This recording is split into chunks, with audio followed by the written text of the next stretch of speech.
నగరాలలో ఏటేటా పెరుగుతున్న అద్దెలు భరించలేమంటున్న మధ్యతరగతి కుటుంబాలు.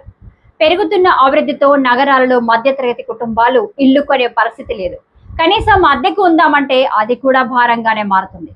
నగరాలలో ప్రతి ఏడు కిరాయిలు భారీగా పెరగడమే ఇందుకు కారణం. వేసవి సెలవులు వచ్చిందంటే ఇల్లు ఎక్కువగా ఖాళీ అవుతుంటాయి. ఉద్యోగుల బదిలీలు, పిల్లలు కొత్త విద్యా సంస్థల్లో చేరడంతో అద్దె ఇళ్ల కోసం వెతుకుతుంటారు. అయితే కిరాయిలు ఎక్కువగా ఉండడంతో చాలా మంది అద్దెలు భరించలేక నగర శివారులో ఉంటున్నారు. ముఖ్యంగా హైదరాబాద్ ఐటీ కారిడార్ తో పాటు ఉద్యోగ అవకాశాలు ఉన్న ప్రదేశాలలో అద్దెలు అధికంగా ఉంటున్నాయి. మణికొండ ప్రాంతంలో అద్దె 25 నుంచి 50 వేల మధ్య ఉంటుంది. దీంతో చాలా మంది నగర శివారులో అద్దె ఉండడానికి ఇష్టపడుతున్నారు.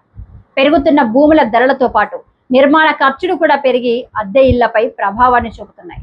ముఖ్యంగా ఇళ్ల యజమానులు వచ్చే అద్దె ఈఎంఐకి సరిపోవాలని ఆలోచిస్తున్నారు. విద్యుత్, నీటి బిల్లులతో పాటు మెయింటెనెన్స్ అదనంగా చెల్లించాల్సిందే.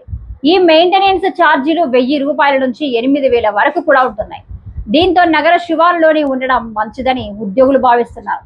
నగర శివారులో అద్దెకు ఉంటున్న వారు ప్రజా రవాణా సౌకర్యాలు మెరుగుపరచాలని కోరుతున్నారు. నగర శివారులో ఉంటున్న ఉద్యోగులు కార్యాలయాలు వెళ్ళడానికి 2 గంటల నుంచి 4 గంటల సమయం పడుతుందని అంటున్నారు. ట్రాఫిక్ జామ్ లేదా వర్షం ఉన్న రోజు ఈ సమయం మరింత పెరుగుతుందని మెట్రోను నగర శివారులకు విస్తరించాలని కోరుకుంటున్నారు.